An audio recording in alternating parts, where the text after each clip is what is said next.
The 6 a.m. with Promise Akanti.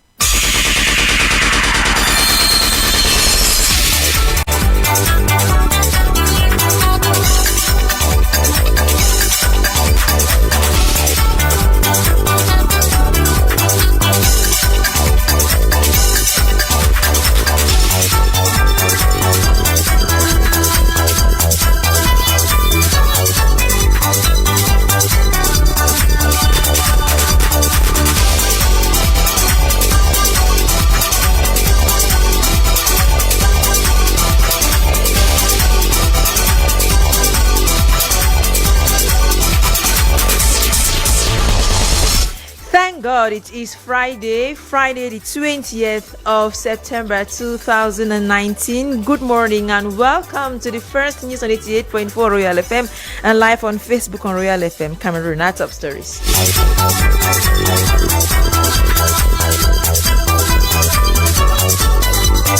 The 53rd edition of International Literacy Day will be celebrated today in Cameroon with focus on issues relating to literacy and multilingualism.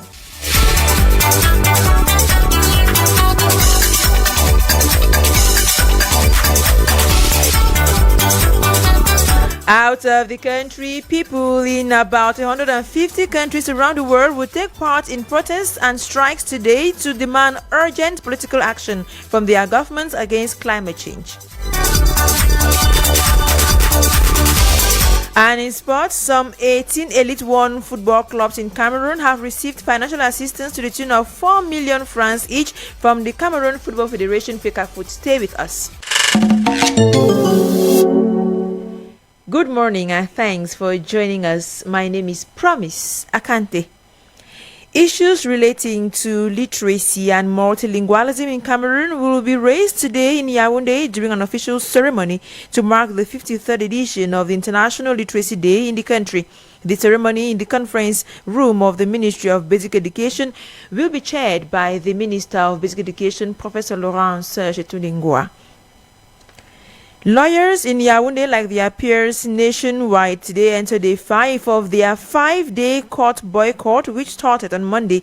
The lawyers have been away from the courtrooms, decrying unfavorable conditions and several irregularities they face in the execution of their duty.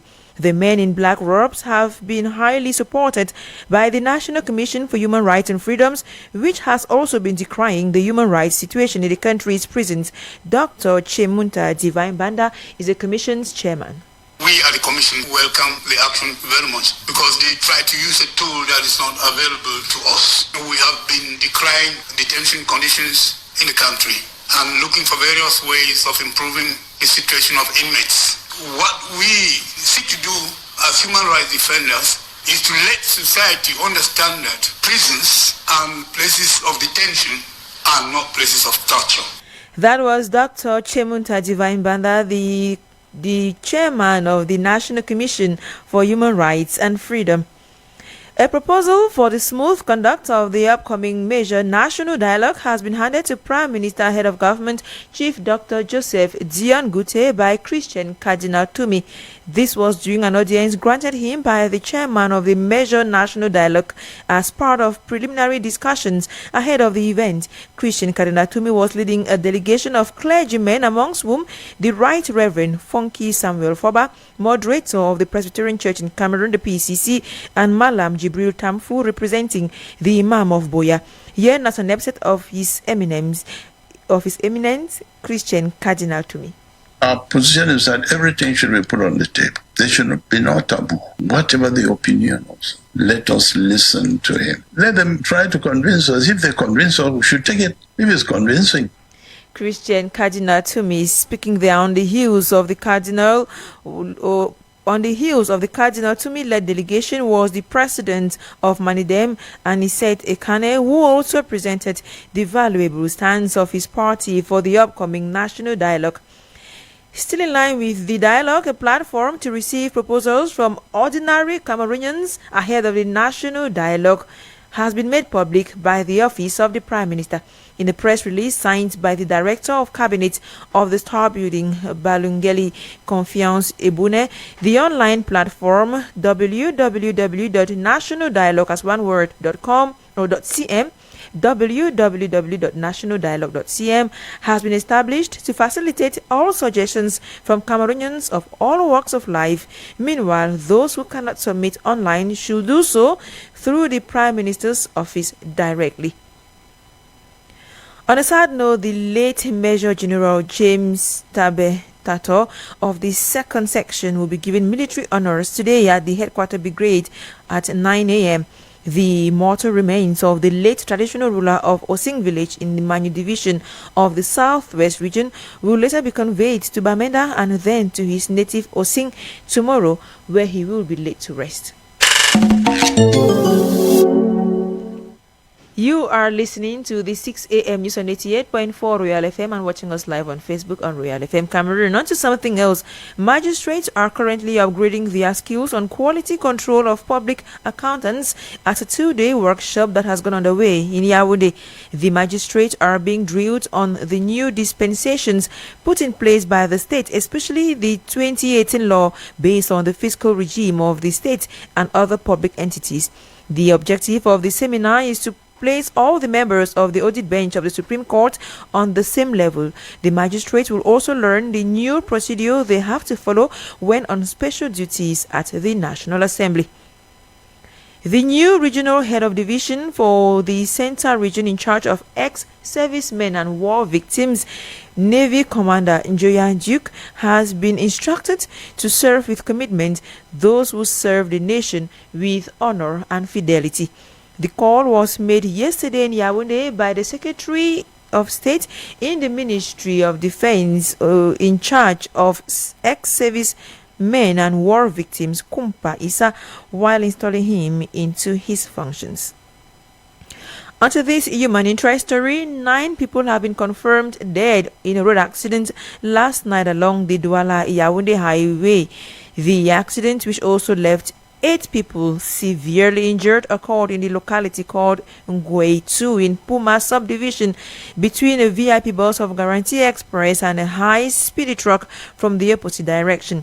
According to the SDO for the Sanaga Maritime Division, the corpses were conveyed to the Edeya Hospital mortuary while the injured are receiving medical attention at the Puma Hospital. The Minister of Transport, Jean-Ernest Massinangale Biber, earlier paid a visit to the victims in the hospital to comfort them.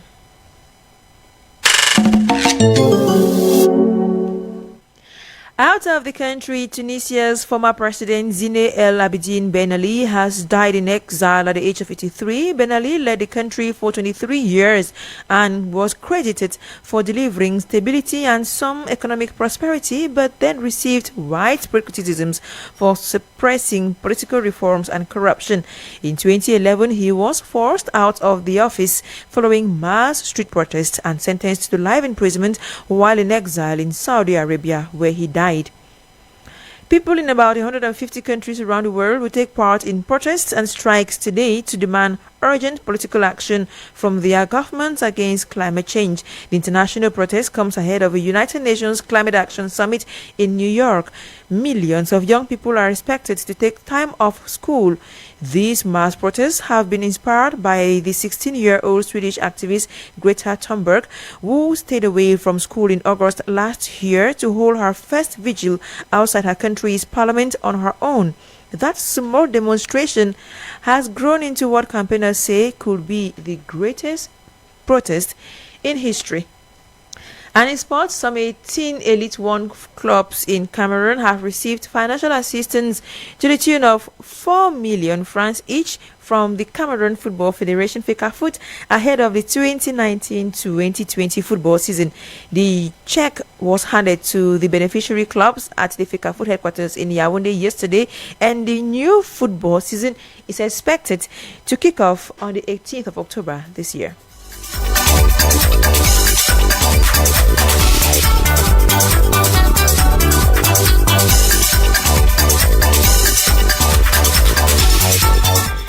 And that is the package we put together for you this Friday morning. Irish Nkunmwe was our sound engineer. Alan Kwekam, he was at the cameras for the live broadcast on Facebook. Yannick Sylvain Galewi is our copyright clerk. Roger Kiyak the Kiki for coordination. Carol Prudence Tienche for editorial coaching, and general supervision was done by Reverend Pastor Emmanuel Noel Bisai. My name is Promise Akante, and our next newscast come up at 8 a.m. in French, 12 noon in French, 2 p.m. in English, and at 6 p.m. you're going to have a bilingual newscast on 88.4 Royal FM. Up next, right after me, we are going to have the Verificateur Universel. That is Jean-Claude Gay, who is right here with us for this morning's edition of La Matinée Royale. Good morning, Jean-Claude Gay. Good morning, Promise Akante. Very nice to see you this morning. How are you? I'm okay. And you? Oh, ça va.